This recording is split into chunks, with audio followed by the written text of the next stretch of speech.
দর্শন করতে পাই আমি। সেই 33 কোটি দেবগণ সবাই ধিক্কার দেয়, লালসা দেয়, গঞ্জনা দেয়, কেউ তো দেবী বলে স্বীকৃতি দেয় না। কিন্তু শিবের অরস জন্ম নিয়ে আমি যে দেবী হতে চাই, আমার মনে বাসনা জেগেছে আমি দেবী হব। পাইনি সেই স্বামীর ভালোবাসা, পাইনি সেই স্বামীর সুখ। কত লালসা, কত আশা নিয়ে আমার যে পুত্র সন্তান আমার কাছে এসেছে, সে যে আমায় পরিত্যাগ করে চলে গেছে সে মনে। পাইনি সে পুত্রের মা ডাক শুনতে মুখে। তবে কি শিবদয়া পদ্মাবতী কখনো সে তার আশা পূর্ণ করতে পারবে না? শিবের অরসে জন্ম নিয়ে ব্যর্থ হবে তার দেবীর জীবন। না, আমি কি পাপ করেছিলাম?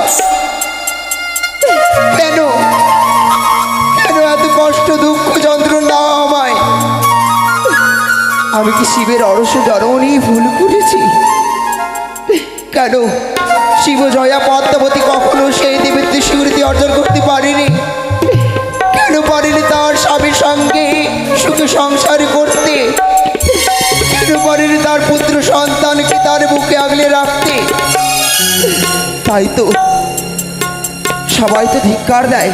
ওই তো সে একাকি 33 কোটি দেবগণ, সে সবাই ধিক্কার দেয়, লালসা দেয়, গর্ত দেয়।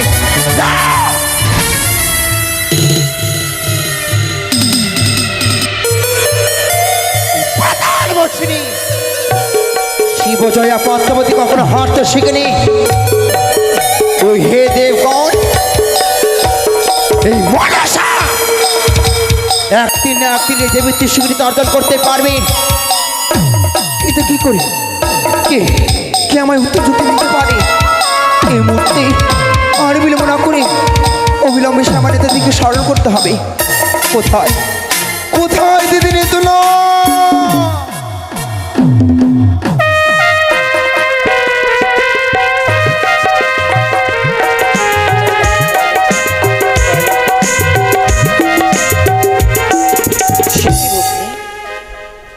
দিদি গো, তবু শোনো শতকোটি প্রণাম হয় দিদি। আশীর্বাদ করি ভগ্নী, বিশ্ব মাঝারে বিশ্ব পূজিত হও।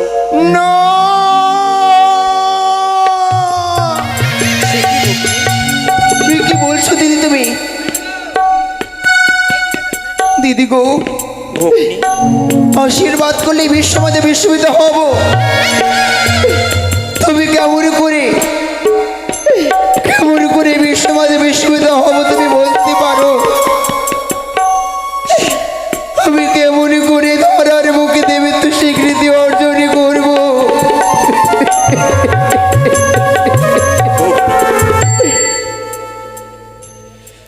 ও দিদিনি তোলা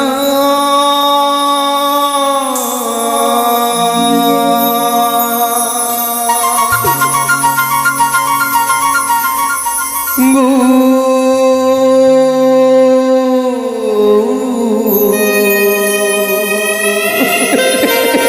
সে কি ভগ্নী? কেমনি পাইব পূজা বলো? আমি কেমন করে ধরার মুখে দেবে তো স্বীকৃতি অর্জন করব? নিশ্চয়ই বলে দেবো ভগ্নী।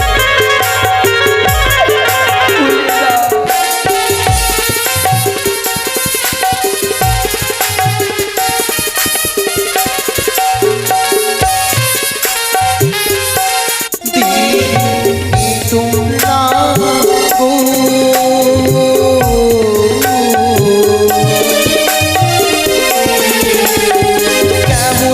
ঘরে ভেঙে পড়ো না ভগ্নী।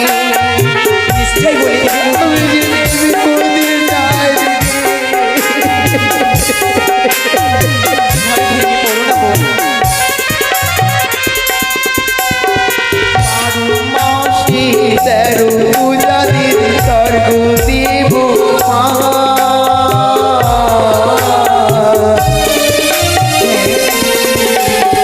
আমি দেব পদ্মাবতী দারুণারে যা ভুলে যাও ভুলে যাও।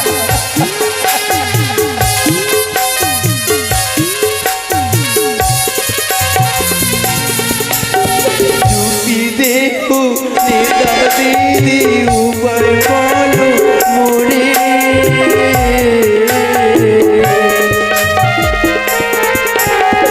এমনি করে নেব পূজা বলো না মোরে। ওই মোরে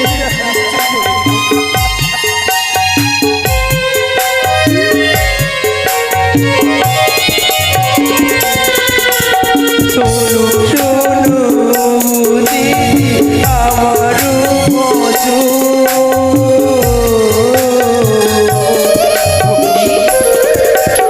মনো দিয়ে সবর করো দুঃখী বিবার।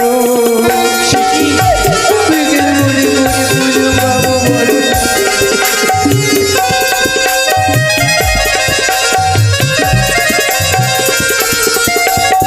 কি করিব কোথায় যাব দিদি কিছু নাহি জানি।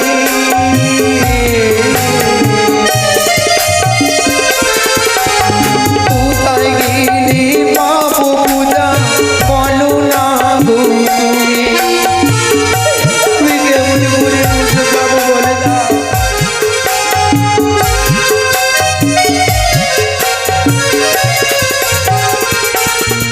দিদি তোলা গো,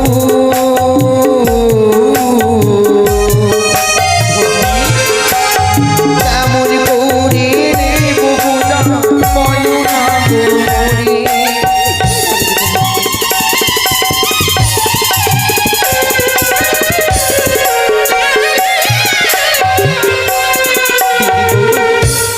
একে একে স্বর্গদেব পুজো পায়, তবে কি আমি ভুল করেছি?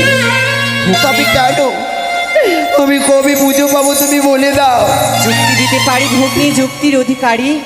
আমার যুক্তিতে পুজো পাবে জয় ও বিশ্বহরি। তবে দিদি তুমি এমন করে যুক্তি দাও, সেই যুক্তি অনুসারে কর্ম করলে আমি যেন শিবজয়া পদ্মাবতী দেবীত্ব অর্জন করতে পারি। আমি দেবী হতে চাই দিদি। তোকে পুজো পেতে গেলে যে এই স্বর্গ দেবে না, তোকে যেতে হবে সেই পাতালপুরে। সেই পাতাল লোকে যেতে হবে পিতার কথার আদেশ মতো।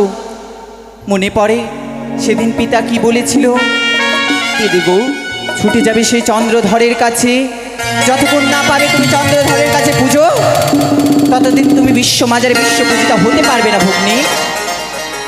আমি এই মুহূর্তে স্বর্গলোক ছেড়ে আমার সিজুয়া পরিত্যাগ করে ছুটে যেতে হবে সেই মর্তলোকে।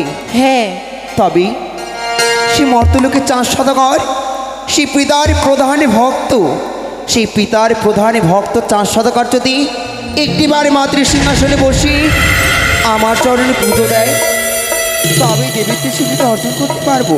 হ্যাঁ, তবে বেশ, কিন্তু দিদি গো, আমি তো সে মর্তলোকের পথ চিনি না। ভগ্নী চিন্তা করিস না, আমি আছি।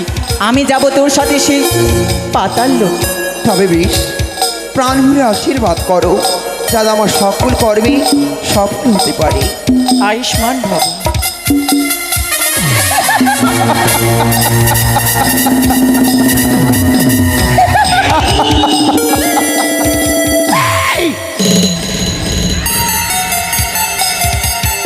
দেবগণ,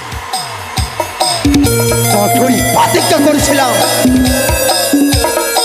ও হে দেবরাজ কেন্দ্র, তোমার শারীরিক স্থান দাওনি আমায়, সে মাতামাই কন্যা স্বীকৃতি দেয়নি, কিন্তু এই পাতাল মশরি মনসা যে কখনো হারতে শিখিনি। সে ছলে বলে কৌশলে যাই করে হোক না কেন, সে মূর্ত ধামে পুজো করে প্রচার করিবে। তাই তো নেতাদের কাছে যুক্তি পেয়েছি, আর বিলম্ব না করে অবিলম্বে ছুটে যাব সেই মর্ত ধামে।